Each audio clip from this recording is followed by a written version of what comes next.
దేవుని పరిశుద్ధ నామమునకు మహిమ కలుగును గాక. ఆమేన్. ఈ ఉదయకాల శుభములు మీకు తెలియజేయుచున్నది రెవరెండ్ కె శ్యాంబాబు. ఈ దినము కొరకు దేవుని వాక్యము. ఆయన మనుషులకు అసాధ్యమైనవి దేవునికి సాధ్యములని చెప్పెను. లూకాసు వార్త 18వ అధ్యాయము 27వ వచనము. ప్రభునందు ప్రియ దేవుని బిడ్డలారా, దేవుడు మనకు అనుగ్రహించినటువంటి రక్షణ విషయములో మనము దినదినము దేవుని యొక్క చిత్తములో వర్ధిల్లాలని వాక్య పరిముఖంగా ప్రభు మనకు తెలియచేస్తున్న అనేక సంగతులు. దేవుడు సర్వశక్తి సంపన్నుడు, ఆయన సమస్తాధికారము గలవాడు. కనుక ఈ వాక్య సత్యాన్ని ఇంత ధైర్యముగా యేసు ప్రభు ప్రకటించుచున్నాడు. శిష్యుడైన పేతురు మనుషుడు రక్షణ పొందుటకు లేదా పరలోకం చేరుటకు అసాధ్యమైన పని కదా అని అభిప్రాయపడుతుండగా యేసు ప్రభు దాని విషయమై పూర్తి వివరణ చెప్తూ, నిజమే, మానవుడు తన స్వశక్తి చేతనో లేదా ఏవో పుణ్యకార్యాల చేతనో లేదా మంచితనము చేతనో పరలోకం చేరాలంటే అసాధ్యమై, అయితే దేవుడు తన యొక్క కృపను బట్టి మనకు పరలోక రాజ్యపు ప్రవేశ భాగ్యమును కలుగచేస్తున్నాడని చెప్పడానికి ఈ మాటలు తెలియజేస్తున్నాడు. దేవుని రాజ్యము చేరాలంటే అది దేవుని యొక్క అనుగ్రహము మీద ఆధారపడి ఉంటుంది. దేవుడు లేకుండా మంచితనముకు, మంచి పనులకు పరలోక రాజ్యం చేరే అవకాశం అయితే లేదు. మనము మానవ మాత్రులము. అయితే మానవ ప్రయత్నాలు భూమి మీదే సఫలము కావు. పరలోక రాజ్యమును చేరాలంటే ఇంకెంత కష్టతరమో కదా. మనుషులకు అసాధ్యమైనవి అనేకములు కలవు, కానీ దేవునికి సమస్తమును సాధ్యమే. ఆయనకు అసాధ్యమైనవి ఏవీ లేవు. కనుక పరిశుద్ధ లేఖనము ద్వారా మనకు అనేకమైన విషయాలు తెలియచేస్తున్నాడు. యేసుక్రీస్తును బట్టి తండ్రి అయిన దేవుడు మనకు గొప్ప అవకాశమునిస్తున్నాడు. భూలోకమందును పరలోకమందును తండ్రి అయిన దేవుడు, కుమారుడైన ప్రభువు సార్వభౌములై ఉన్నారు. కనుక ఈ వాక్యము ద్వారా దేవుడు మనకు మనోధైర్యాన్ని నిలుపుచున్నాడు. ప్రియ సోదరి సోదరుడా, ఈ విషయమును బట్టే కాదు, నీ జీవితంలో అనేక రకాలైన సమస్యలు, అనుమానాలు, ఇబ్బందులు నీలోనే ఉంచుకుని కుమిలిపోతున్నావేమో. నీ సమస్యకు పరిష్కారము ఇంకా ఎక్కడ దొరుకుతుంది అని అనుకుంటున్నావేమో.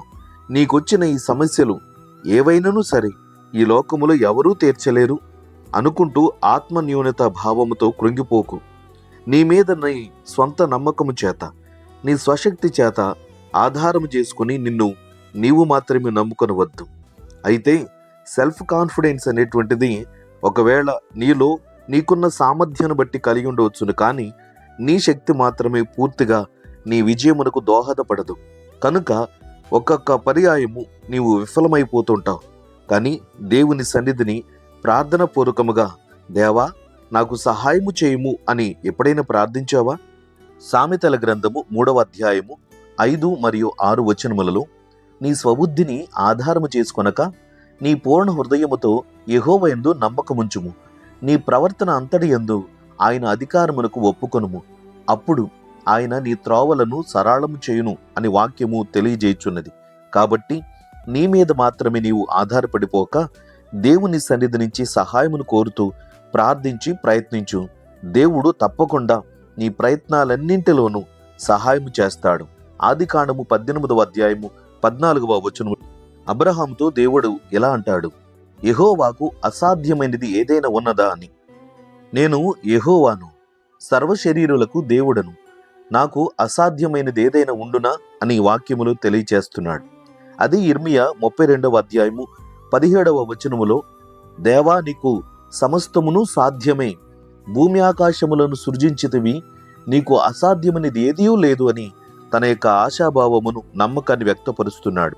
మార్కు సువార్త 9వ అధ్యాయము 23వ వచనములో ప్రభువు చెప్తున్న మాట, నమ్మువానికి సమస్తమును సాధ్యమే. కాబట్టి విశ్వాసముతో ప్రార్థించి ప్రయత్నించి చూడు, తప్పకుండా నీకు విజయమును, సహాయమును దేవుడు అనుగ్రహిస్తాడు. దైవాశీస్సులు కలుగునుగాక. ఆమేన్. ప్రార్థన. ప్రేమగల తండ్రి, ఘనమైన దేవా, నీకు స్తోత్రాలు. ఈ ఉదయకాలమున ఈ వాక్యమును ఆలకిస్తున్న నీ ప్రియ బిడ్డలలో నీ అందు పరిపూర్ణమైన నమ్మకమును, విశ్వాసమును కలుగునట్లుగా నీ కృప దయచేయమని వేడుకుంటున్నాం. చాలా మంది జీవితములలో పిల్లలు కలగటలేదు, ఇక మా వల్ల కాదు అని, ఇక అనారోగ్యము వలన నేను క్షీణించి మంచం మీదే నా జీవితం అయిపోతుందని, అలాగే నాకు ఉద్యోగం రాదని, నేను ఇంకా ఎల్లప్పుడూ నిరుద్యోగిగా ఉండిపోవలసి వస్తుందని, వివాహం కలగట్లేదు కనుక నా జీవితము ఇలా ఒంటరిగానే మిగిలిపోవలసి వస్తుందని, అప్పుల భారములో కూరుకుపోయిన బిడ్డలు ఇక మా జీవితాల్లో అప్పులు తీర్చుకునే పరిస్థితులు లేవని తమను తాము హత్య చేసుకుంటున్న పరిస్థితుల్లో ఉన్నారు. ఇంకొందరు సంసారాలు చెడిపోయి విడిపోయి నాయనా ఈ లోక సంబంధమైన పరిస్థితులకు గురైపోతున్నారు. ఇక మా జీవితము బాగుపడదని, ఇక నేను కలిగి ఉన్నటువంటి వ్యసనాల వలన చెడిపోయిన నా దేహము నుంచి, చెడిపోయిన నా బ్రతుకు నుంచి మరలా మంచి పరిస్థితులు నేను చూడలేను అని దేవా కృంగిపోతున్న బిడ్డలు చాలా మంది ఉన్నారు. అయ్యా, వారు మారు మనసు పొందడం, వారు మార్పు చెందడం వారి జీవితములకు వారు చేసే ప్రయత్నాల వలన సాధ్యం కాకపోవచ్చును. కానీ ప్రభా, నీకు సమస్తము సాధ్యమే. నీవు మాట మాత్రం సెలవిస్తే చాలు ప్రభా, పరిస్థితులన్నీ చక్కపరచబడతాయి. తండ్రి, సహాయం చేయండి. కృంగిపోతున్న బిడ్డలను ఆదరించండి, ధైర్యపరచండి, ఓదార్చండి. నిత్యముగా నీ మహిమను చూపి మేలు చేసి మహిమ పొందమని యేసుక్రీస్తు నామమున ప్రార్థించి అడిగి వేడుకొనుచున్నాము తండ్రి. ఆమేన్. తండ్రి, కుమారుడు, పరిశుద్ధాత్మయను త్రియేక దేవుని దీవెన ఇప్పుడు ఎల్లప్పుడు మీకందరికీ తోడయుండునుగాక. ఆమేన్.